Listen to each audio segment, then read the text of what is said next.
Nós, no Brasil, hoje, estamos vivendo a história e nenhum de nós, cidadãos brasileiros, em sã consciência, poderá afirmar o contrário. Nós estamos no meio de uma movimentação social que nós sabemos quando começou, sabemos por que começou, mas não temos a menor ideia de como vai se desenrolar e como é que essa coisa toda vai terminar. O povo foi para a rua, a presidente da República foi para a televisão, de repente ela pede uma nova constituinte com fim específico, as lideranças políticas estão em guerra, umas dizendo que apoiam, outras dizendo que não. O povo nas ruas depreda, apesar de que com um número muito reduzido, o povo nas ruas, além de depredar, faz manifestação monstruosamente pacífica. Aparecem líderes neonazistas querendo comandar a população, ou seja, no Brasil de hoje, nós estamos vivendo uma grande confusão. E eu não poderia chamar outra pessoa para conversar comigo e com você que não fosse o Maurício Dias. Ele que é o editor responsável em termos especiais para a revista Carta Capital e também um dos seus principais articulistas. Tudo bem com você, Maurício? Tudo bem, Ronaldo. O cenário que você descreve é esse mesmo.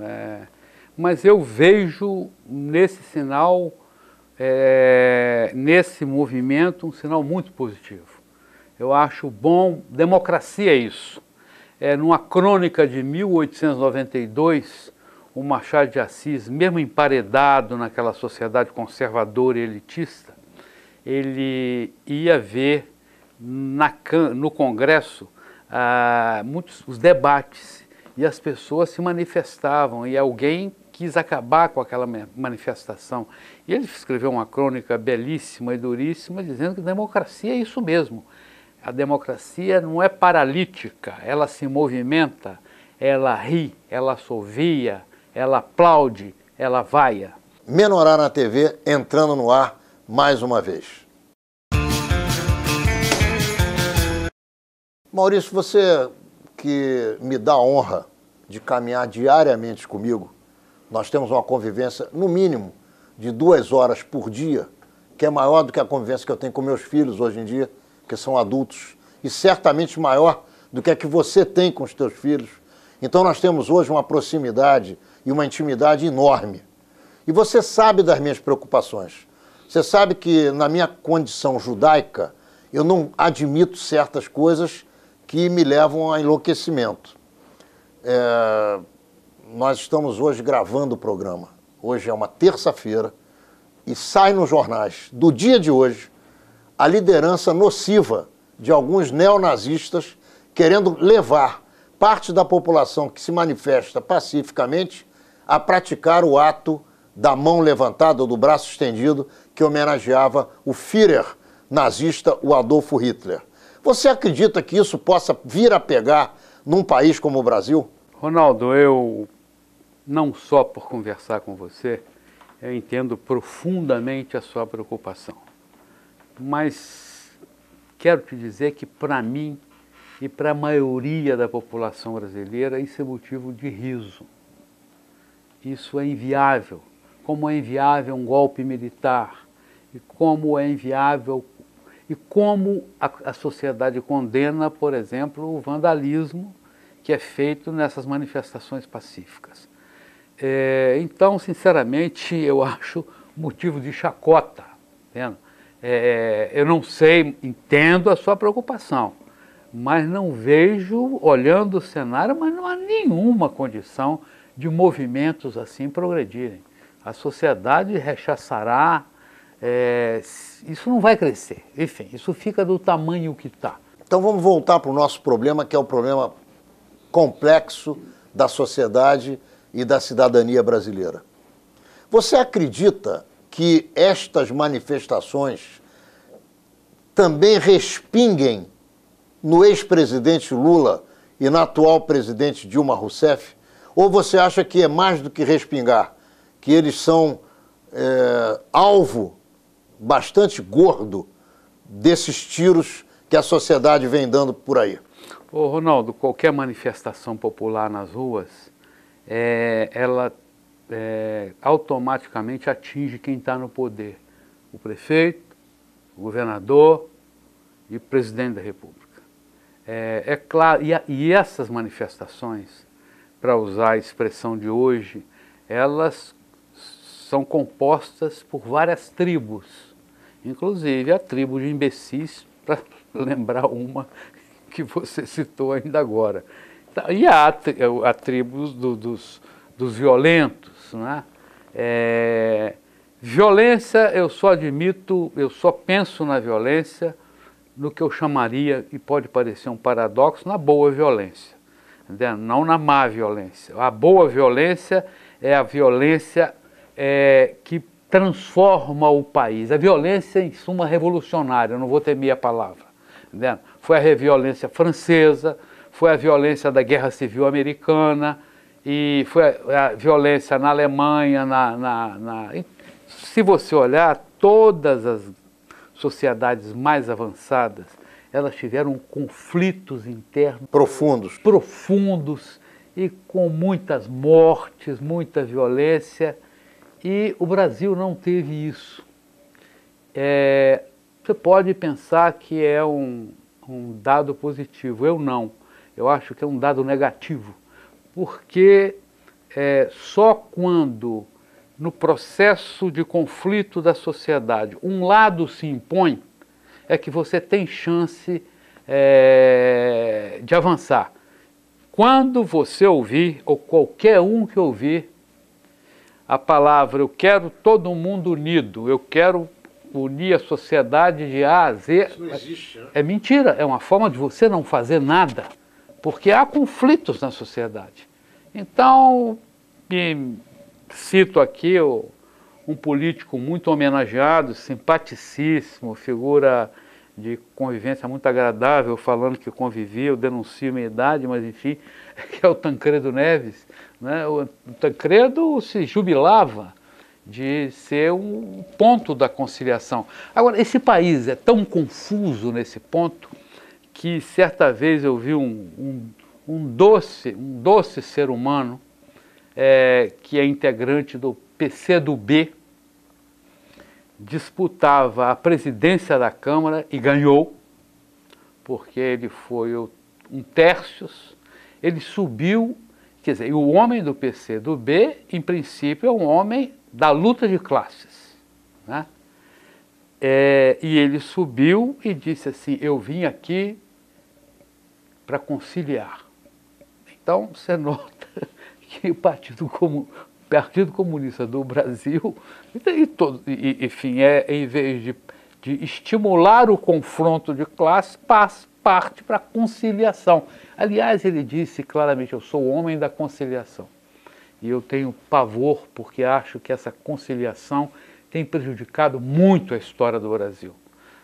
Veja bem como colônia com Portugal, que foi um falso rompimento, e nós tivemos vários falsos acontecimentos. A nossa própria passagem da monarquia para a república foi assim, tanto que, eu conto muito essa história, enfim, tanto assim que um grande republicano chamado Silva Jardim, uma figura monumental, desiludido com o processo de conciliação, ele disse o seguinte: vocês não vão fazer república, vocês vão fazer o terceiro reinado, né? Dito isso, desiludido, mandou uma carta se desfiliando do movimento, foi um grande propagandista da República, foi para a Itália e morreu tragado pelo Vesúvio. Não se sabe se ele se atirou ou se ele escorregou. Também dá no mesmo, né? Porque está naquele lugar, naquela hora, rolando a República aqui no Brasil. Exatamente. Ele, desiludido, se afastou.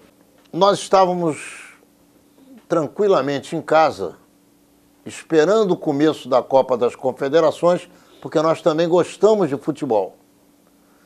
De repente, a presidente da República leva uma vaia histórica, 70 mil pessoas metem a boca no trombone contra a presidente Dilma, que apresentava uma pequena queda de popularidade, mas ainda assim à frente de qualquer possível adversário, como diriam os aficionados do turf, vários corpos à frente do segundo.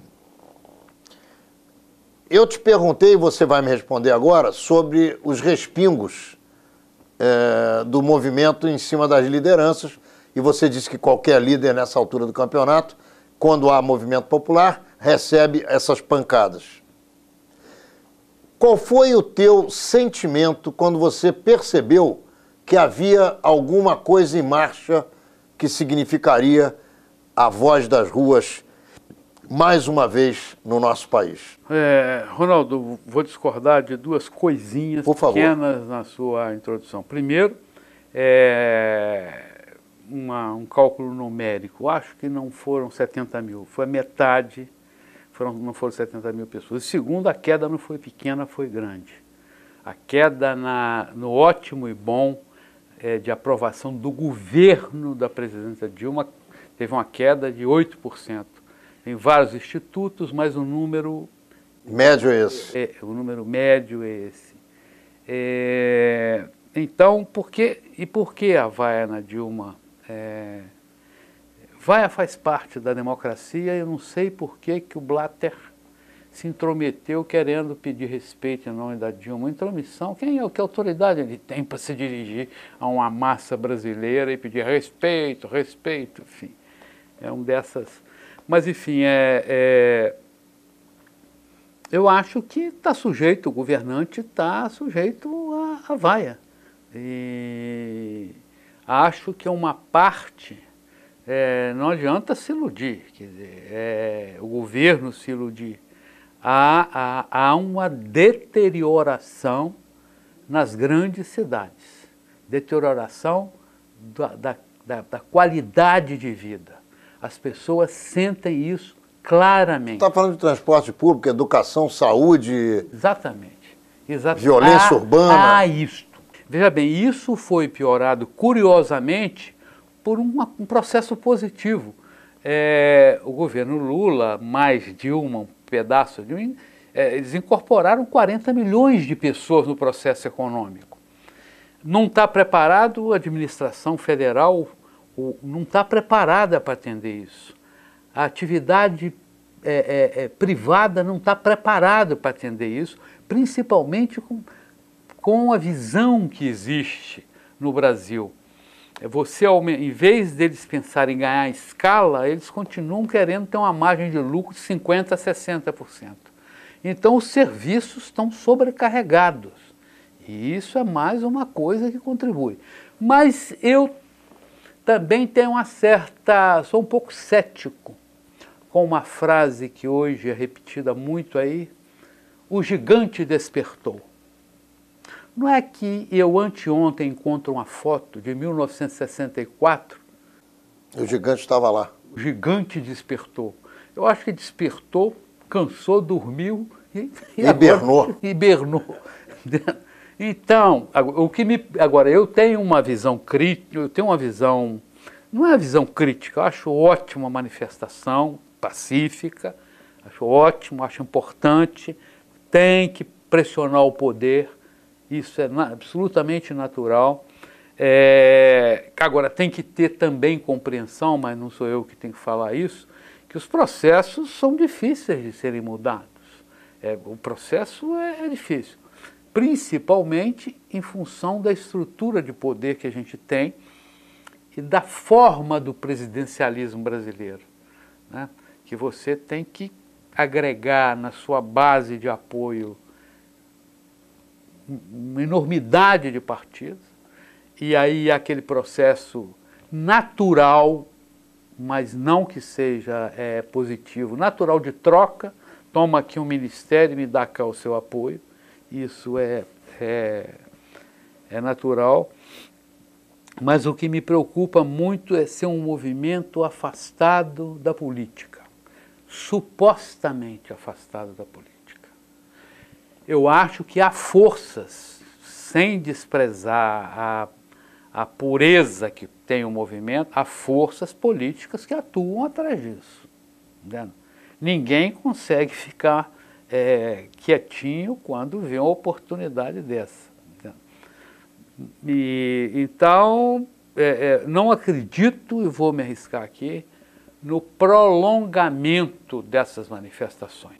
É sobre isso que eu quero falar com você no próximo bloco. Nós acabamos de encerrar o primeiro bloco de Menorá na TV com Maurício Dias, ele que é editor especial da Carta Capital e também um dos melhores articulistas que existem no Brasil na Carta Capital. Já já voltamos com Maurício Dias e a crise, que não sei se é crise, mas de qualquer maneira, e as manifestações públicas no nosso país, manifestações de insatisfação quanto à realidade que cada um de nós está vivendo no Brasil hoje. Já já voltamos.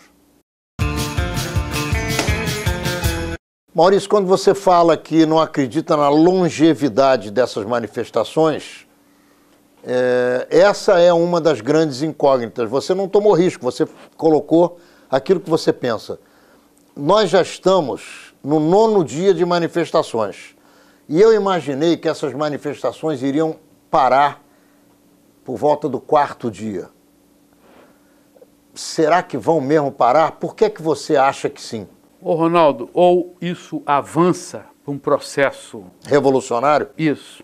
Ou se esgota na medida que certas decisões vão sendo tomadas.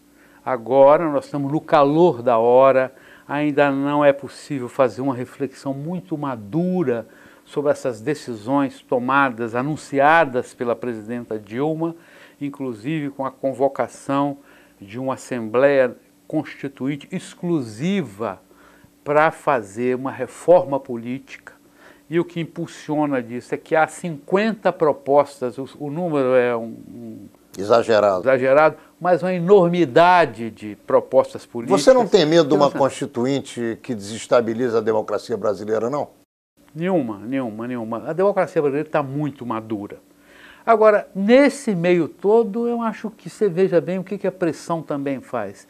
Eu vejo uma decisão demagógica nas medidas da presidenta. Transformar crime de corrupção em crime... hediondo. Hediondo. Só vai pegar... pé de chinelo. Ladrãozinho pé de chinelo, corrupto pé de chinelo. Porque as grandes tramóias, né, são feitas de forma que muito bem blindadas. E não acredito que se você, para diminuir violência, propõe pena de morte, não acredito que para diminuir corrupção você transforma o crime hediondo, não acredito nesse processo. Eu não vi em nenhum momento nenhum deles falar sobre pagar melhor aos professores, abrir mais escolas, fazer saneamento básico. Não é isso que a população está pedindo, não? É isso basicamente, mas tem coisas aí, sim. Tem fora a reforma política, tem os outros 4 pactos propostos, propostos pela presidente Dilma. E que ela arrola, ela envolve, foi um movimento político inteligente de quem estava acuado. Né? A presidente Dilma estava acuada. Jogou um bom xadrez. Jogou um bom xadrez. Pegou as reivindicações do movimento social e respondeu. E respondeu e jogou no colo do Congresso. Não é contra o Congresso. Não, o Congresso pode se incumbir muito bem. E é para isso que ele existe. É para isso que ele existe, mas acontece que a reação... Não estava fazendo. Não estava fazendo, e a reação... E não quer fazer. E não quer fazer, entendeu? Voltando à reforma política, quantas propostas existem? Ninguém faz. Ninguém faz porque é difícil também você, enquanto legisla, que é a função principal do Congresso, você tem que discutir a reforma política. Qual foi um dos problemas da Constituinte de 88? Aliás, eu faço uma distinção, porque vai ser núcleo do debate de agora, eu suponho. Eu estou falando no calor da hora, mas vou tentar antecipar um pouco essa coisa. A Constituinte de 88 não era uma Assembleia Nacional Constituinte, era um Congresso Constituinte. Ele atuava na normalidade uma parte do tempo e na outra discutia a formação. Constituição. Eu não acho isso... Constituinte é constituinte. Constituinte é constituinte. E aí nós vamos chegar ao ponto, quando a presidente Dilma propôs um plebiscito, já apoiado por alguns, criticado por outros, vai se chegar numa discussão muito profunda, que é a questão do poder originário. Só existe um poder originário, que é o poder do povo. Exatamente. Então, quando ela se remete para pedir um plebiscito, ela está indo de onde a pressão veio. Por que nós respeitamos manifestação popular? Porque ali está o poder originário. Aquele poder, embora ele eleja esse Congresso, ele em qualquer instância é o poder principal. Agora, há constitucionalistas, e eu não estou discutindo a questão do ponto de vista jurídico, posso discutir do ponto de vista político, mas há constitucionalistas que acham que o Congresso está sendo atropelado. Agora, você hoje de manhã, andando comigo na praia, você fez uma observação a partir de uma posição minha, que você me diz assim: ô Ronaldo, 1 milhão de pessoas saíram para as ruas, mas 190 milhões ficaram em casa. O que você quis dizer com isso? Eu quis dizer que, evidentemente, que 1 milhão de pessoas no conjunto, se fosse fazer quando você faz uma pesquisa, você faz nacional, se houve 2.000 pessoas, há um método, há uma ciência que possibilita que 2.000 pessoas expressem o sentimento de 190 milhões. O que dirá 1 milhão de pessoas? Então ela expressa. Entendeu? Eu julguei, para não passar uma impressão errada para as pessoas, nós não conversamos só política, não. Entendeu? Não, é verdade, a gente conversa de tudo. Tudo. Então o nosso assunto mudou e a conversa não foi adiante. Mas eu gostaria, porque isso eu aprendi, não é coisa da minha cabeça, eu sempre me interessei por que 2.000 pessoas respondem por 200 milhões. E se você for olhar as pesquisas, a margem de acerto é enorme. Muito grande. É muito grande. Por causa de uma coisinha simples e singela. O homem sozinho é uma incógnita. Ele em conjunto é uma possibilidade. É isso que explica filosoficamente o acerto das pesquisas. Então eu acho que 300.000 pessoas aqui, mais 200 lá, mais 100 lá, evidente que isso não é brincadeira, entendeu? E isso tem força, entendeu? Porque você tem que pensar também que esse 1 milhão, na verdade, não expressa 1% da população, ele expressa mais, porque tem crianças, tem pessoas idosas, tem gente que está trabalhando. Então esse número, no fundo, ele é muito expressivo. Eu fiz essa provocação por você, mas alguém trocou nós mudamos o canal da conversa. E continuamos a falar sobre futebol. Mas, na verdade, depois nós vamos falar sobre futebol no terceiro bloco, que a gente não pode deixar de fazer isso, mas com relação a essas manifestações, e eu já pensei que fossem parar anteriormente, não pararam, sim, e você acha que elas a qualquer momento vão ter um arrefecimento? Até porque, essa manifestação as pessoas podem achar é muito ruim o que está acontecendo com a política brasileira e o Congresso Nacional. Ele precisa de crítica, ele precisa de fiscalização, mas você não pode demonizar a política. Sem dúvida, porque se você demoniza essas instituições, você tem aí uma porta para brecar a democracia. E nascer a ditadura. Eu costumo ironizar e dizer assim, se for a meu favor, pode fazer a ditadura. É evidente que é uma brincadeira, é uma ironia, não sei nem se é de bom gosto, mas enfim. Não é de bom gosto, mas também é deglutível. É deglutível. Então eu acho que não tem como afastar. Se houvesse um movimento político, afinal, quando a presidente Dilma convocou os líderes, quem são os líderes? Ninguém sabe. 3 caras lá que ninguém conhece o nome, nem sabe de onde. E aí é o seguinte, aí a gente pode, voltando para a incógnita que você levanta, é bom lembrar também não estou aqui fazendo nenhum paralelo, estou apenas pegando um fato histórico, sem tentar aproximá-lo do outro. A Revolução Francesa.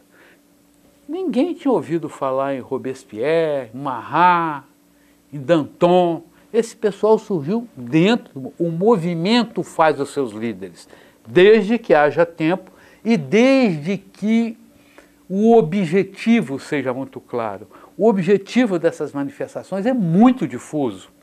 É muito difuso. Se perde na oposição a Dilma. Eu, por exemplo, vi uma foto ontem em que tem um cartaz, assim, os militares estão com o povo. Não tem nada a ver isso. Vi uma foto de um manifestante, essa foto não foi publicada, de um manifestante escondendo o rosto, fazendo sinal de um movimento de tráfico. O Comando Vermelho, ele fez o famoso CV, assim, não sei como é que é, entendeu? Então tem uma coisa muito difusa, entendeu? Isso é o que me leva a pensar que o movimento vai se diluir por falta exatamente de liderança política que o consolide. Uma outra pergunta, e a polícia, hein?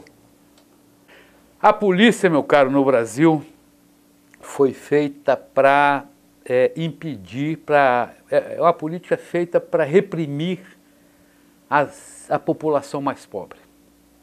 Não é uma polícia cuja formação... Não é uma polícia de serviços. Para atender o cidadão. Não é. É para baixar o cacete em quem... Mas você não acha que a polícia está muito calma nesses episódios, não? Não, ela foi contida. Ou foi contida? Não se esqueça que a primeira manifestação que houve em São Paulo, do movimento do passe livre, ela foi extremamente violenta. Porque é da natureza. Eu acho que é preciso prestar atenção e começar a mexer nas apostilas que formam a conduta do policial. A conduta do policial. Entendeu?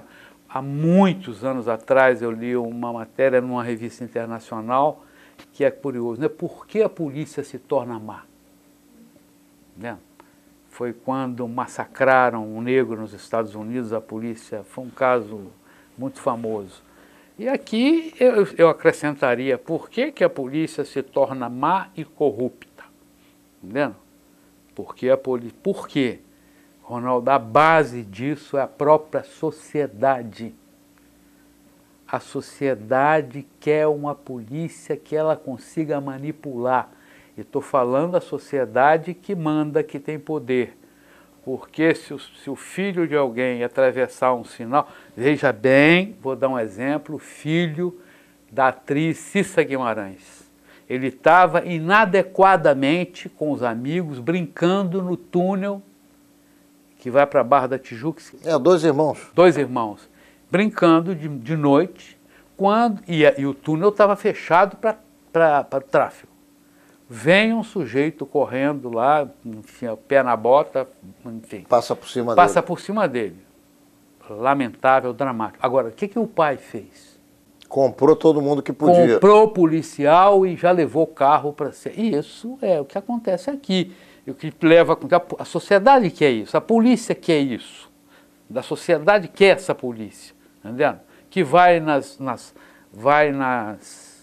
nos restaurantes e pega comida, com um tom de ameaça. Entendeu? Então, isso nós pagamos o pato. Nada acontece, aí eu vou lembrar um velho barbudo, nada acontece numa sociedade que ela não queira que aconteça. Agora, também ela tem solução para tudo. Ela não cria problema que ela seja incapaz de resolver.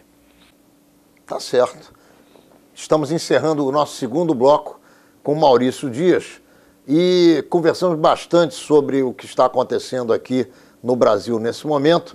Vamos ainda falar um pouquinho sobre esse tema e vamos também tentar dissecar o momento pelo qual passa a seleção brasileira de futebol, que, quando nós estivermos no ar, provavelmente estará se dirigindo para disputar a final ou com a Espanha ou com a Itália. Já já voltamos com Maurício Dias.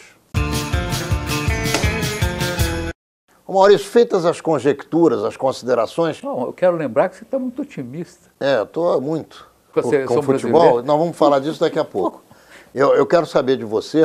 Eu estou com medo que o Uruguai faça... faça o trabalho contrário, mas isso aí nós, no dia do programa já terá feito ou não. Pois é. Eu espero que não. Mas, enfim, acho que o Brasil passa pelo Uruguai e vai passar pela Espanha também. É a minha expectativa. Mas eu quero perguntar a você, o que é que você espera que aconteça a partir de agora nas ruas da cidade do Rio de Janeiro? Aqueles 20 caras que estão tocando violão na porta da casa do Sérgio Cabral vão tirar aqueles colchões fedorentos de lá e vão cada um para as suas casas ou vão ficar ainda tentando fechar o trânsito da Delfim Moreira? Não, em breve eles vão cansar. Eu estou achando que está demorando demais. Mas eles, de certa forma, quando nós passamos por lá hoje, vários carros buzinavam no sentido de apoio, né? Então, bem, estão se manifestando ali pacificamente, estão interrompendo o fluxo de carros numa rua, mas, enfim, são 25 pessoas, 30 pessoas denodadas, espero que bem intencionadas. Que provavelmente devem estar cheias de compromisso, cheias de coisa para fazer. Não sei, não, isso não. Mas também não sei se você... Eu acho que pode... Nós falamos aqui sempre alguém atrás do movimento. Eu fico com a forte impressão, que me perdoem os rapazes lá se eu estiver errado, que há intenção política atrás daquilo. Está entendendo? Se plantar na porta da casa do governador, eu acho inconveniente. Vai para a porta do palácio, eu achava mais, aliás, foi uma sugestão sua, para o palácio, se manifeste, e não adianta individualizar o problema. Né? O governador não é responsável pela tragédia que está acontecendo nas capitais e nas grandes cidades brasileiras. Isso é um processo que vem de longe, é um processo que começa, Ronaldo, na grande mudança que houve na população brasileira da metade dos anos 50 até o final dos anos 70. Nós tínhamos, em meados dos anos 50, 70%, 60% da população brasileira rural. 20 anos depois era 70% na revolução urbana. É inadmissível. Sem nenhum preparo.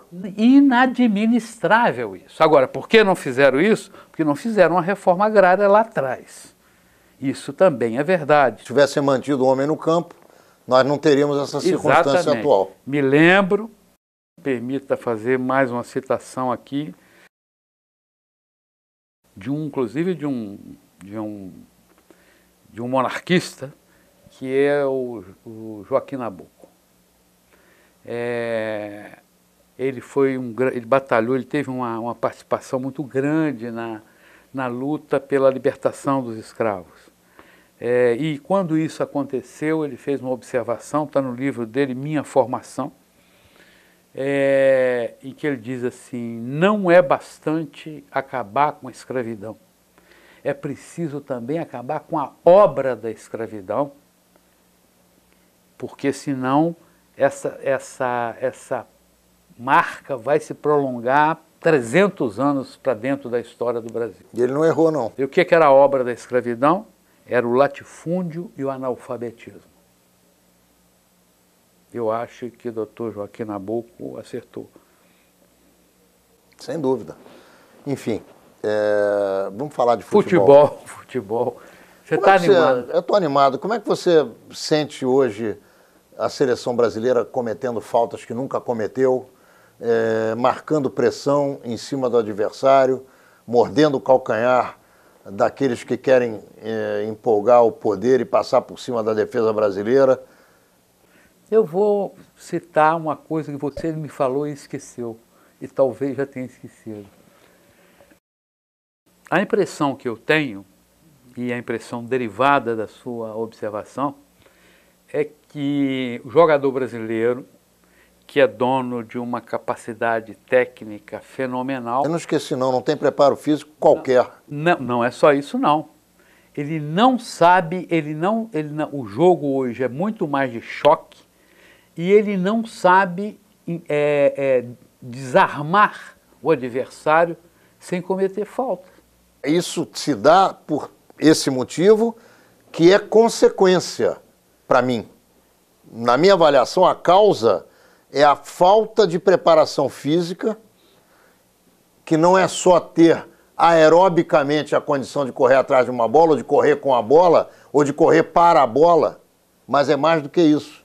É a condição de você ter preparo de massa muscular para poder combater o teu adversário com o corpo, porque na regra do futebol está que certos choques são legítimos.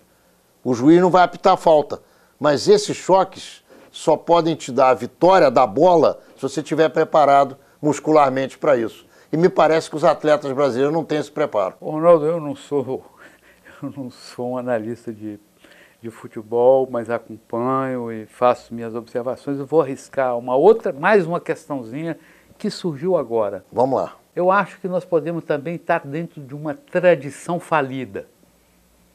Que o craque da frente, o jogador, ele não compete a ele marcar. Não compete a ele combater o adversário. Ele compete a ele receber a bola e resolver a parada. Eu acho que existe isso na cultura do jogador brasileiro. Olha, você está me fazendo remeter a memória ao Uri Geller, ao Júlio César, que está no ar enquanto nós estamos gravando aqui. O Júlio César, você acompanhou tão bem quanto eu. E aplaudi muito. Lá tem o ponta esquerda que driblava, como Garrincha pela direita. Ele me falou algumas coisas aqui que são antológicas. Ele me falou que os laterais direito e esquerdo terminaram porque não há mais pontas no Brasil. E ele me disse que quando ele pulava o muro da Gávea, com 6, 7, 8 anos de idade, junto com Adílio, para ir tentar fazer a carreira dele de jogador de futebol, e logo em seguida ele começou a ouvir do técnico Joubert que se ele não driblasse o adversário, ele seria retirado do campo. Hoje você escuta o técnico dizer que se você driblar o adversário, você vai ser retirado do campo. Então, é uma mudança muito grande de filosofia. O que ele me disse, que é o que eu quero repetir aqui, para você me dizer o que você pensa a respeito. Quando eu pulava o muro, aquilo me serviu para me mostrar que eu tinha que estar sempre enfrentando a parede. O beck, para mim, era uma parede que eu tinha que passar por ele. E na hora que eu passava por ele, eu colocava o meu companheiro em condições de fazer gol. Hoje isso não existe mais no futebol. Acabou. Acabou, porque houve um progresso técnico dos nossos adversários. Até por essa impressionante, em termos de quantidade, ação do mercado. Eles, para adquirirem a técnica do brasileiro, eles, não só do Brasil, porque também tem outros países com grande capacidade técnica, nossos irmãos argentinos, por exemplo, eu acho que eles adquiriram uma qualidade técnica sem perder o vigor físico, sem perder a preocupação em defender. E eu acho que o Brasil aí não adquiriu esse vigor físico e mantém uma qualidade técnica muito boa, mas tem que apelar para aquilo que o Neymar faz. Encosta nele, ele cai. Entendeu? Falando em Neymar, vamos voltar um pouco. Quando começou a Copa das Confederações, o Neymar vinha de 10 semanas absolutamente negativas. Ele estava em negociações com o Barcelona, o Santos, ele, a família dele e os seus empresários, e ele não conseguia jogar. Ele não conseguia fazer gols, ele não conseguia fazer a arte que ele mais gosta. E, de repente, começa a Copa das Confederações e ele é apoiado pelo Filipão e ele começa a fazer gols e a se transformar no astro que nós esperávamos que ele sempre tivesse sido na seleção brasileira. Qual é a sua opinião sobre o Neymar? Você acha que ele é um craque ao nível do Pelé, do Zico, do Maradona e desses grandes atletas internacionais como o Messi?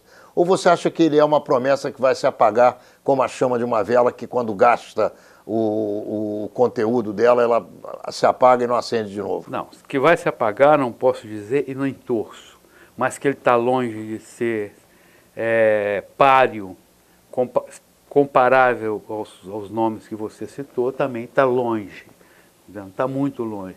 Eu acho que, na verdade, hoje, Ronaldo, um jovem de 19, 20 anos que ganha esse mundo de dinheiro. É um ambiente pouco profissional como tem no Brasil. Você conhece isso muito bem. É um ambiente pouco profissional.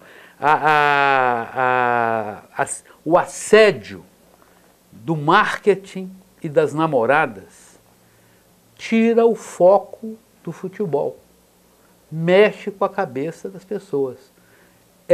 O pouco que eu conheço de futebol fora do Brasil é absolutamente diferente. Vou dar um exemplo que eu vi algum tempo atrás na televisão, daquele jogador de vôlei brasileiro, Leandrinho. Ele falou assim, olha aqui, eu tenho férias, posso fazer o que eu quiser. Agora, para cada quilo que eu voltar além do que eu tinha, eu sou multado.